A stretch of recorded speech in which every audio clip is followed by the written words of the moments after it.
Hello, Steve Patterson here, Wind and Raven, as I go by on the internet on my website, windandraven.com. And today I want to talk a little bit about digital nomad and how I came to approach this phrase, and a little bit about why I got to a position to even consider that as to who I am, you could say, as far as that classification. And so before we get going on that, part of this is in my own personal history, both literally in the places that I've lived and the experiences that I've had, and then also processing that in my own mind in a way that allows me to be present with myself regardless of where I am. You know, the old adage of the grass is always greener on the other side of the hill. Well, that might be for some, but for me, I realize that I have the power to make the grass as green as I want wherever I'm at. But that doesn't mean that where I'm at has to stay the same. So places that I find intriguing don't have those other limitations built on them as to why I'm going. You know, am I running from something? No. I'm simply finding another garden, you could say, to grow grass. And that was basically the way that I was as a kid in many ways. In my own background of having to go to a lot of schools, family issues, a lot of us have those things. Normal for some, you know, a large amount of people have those kinds of experiences. But what I did is, as soon as I was finished with high school, I bought a one-way ticket from where I was living in the Midwest out west as far as I could get. And I got as far as Idaho. I started hiking around. I was just going to be in the world. I had really no plan. And that ultimately wound me up in the military. So I was in the Army for a brief span of time in the mid-'80s. When I got out of there, I didn't really go back into society in any measurable way. There was a couple of instances throughout the 90s where you could say I was working for somebody in that I had responsibilities, but those places varied from New Jersey to Oregon to Arizona. And even those were situations where I was given almost complete autonomy to do what I had to do whenever I chose to, as far as, you know, within certain parameters, delivery work, things like that. And, but never with a boss. And so that ended when I was in Oregon, and I entered cyberspace in the early days in 1996, where I've remained exclusively since. And I no longer have any of those other kinds of attachments to any entity whatsoever, and I've enjoyed that more or less since. There was a brief time in the mid part of this past 10 years, in 2015, 16, 17, in there, when I was doing some clinical work as I transitioned from a former career that I was sort of doing in the .com space. It was pretty successful. And then into what I do today, which is more just working with individuals and counseling. So I decided I'd get some certifications there to sort of launch. But even then, I was ready to launch again when I transitioned from the one field, you could say. I was in one area of the internet into this way of doing things online with people only, because all my engagements had always been online.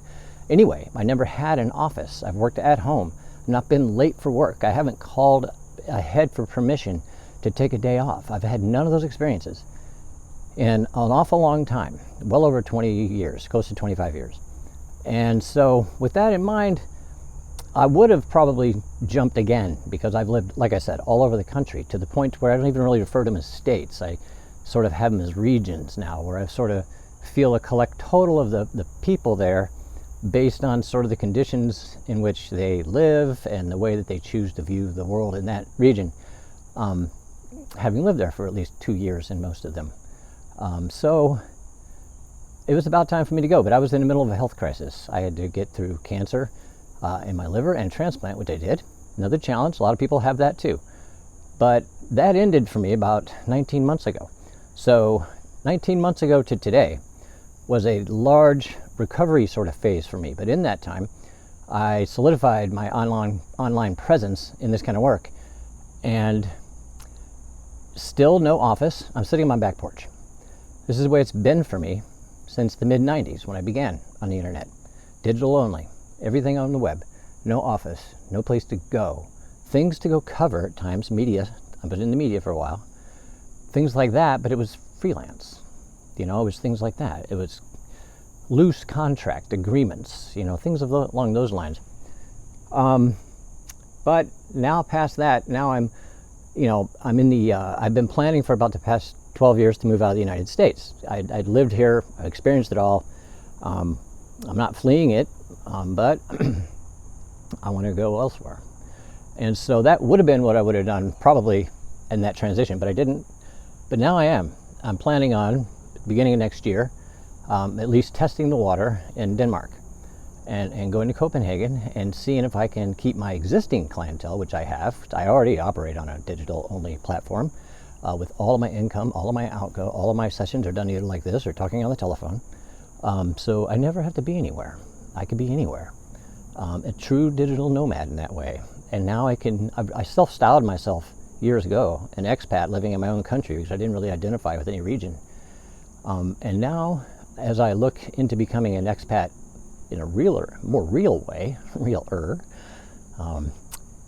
that made me look at, I was on these communities and I saw that term. And I think that's probably more apropos for me because I don't even know the ultimate end game on citizenship. I know that I would like to move to someplace like that and stay, but I know there's a lot of challenges and there's a lot that I'm going to encounter here that I can't even get from all the reading of blog posts and everything else. But I'm going to try it. I'm going to do it again at 53. I'm cutting roots here and I'm going there and I'm going to plan to stay as long as I can. And if I can figure out, if I've got the checklist. I'm not just guessing. But if all the things happen, I don't intend, I'll get to work visa for a year and maybe not come back to visit, but maybe start seeking citizenship. That kind of, I don't even know. Again, it doesn't matter to me where I live. I just want to be where I want to go, and I'll make the grass green when I get there. Doesn't matter if it's Finland, Denmark, or even somewhere I haven't even thought of. If that notion occurs to me, I'll go because I can, because I get to make every choice. Everything about my life, my reality is my creation. I'm an adult. I don't blame others for my problems. And I'm not saying I'm an adult in some fancy way, and I'm not saying that if we all don't have problems, but you have to tend to them. Just like you tend to where you live, what you're living in, what's going on in your head. Same way, you can make that grass green. That's up to you too. You don't have to go someplace, maybe. And I don't mean that like a therapy or something like that. Obviously do whatever you feel compelled to do, whatever you think might help you.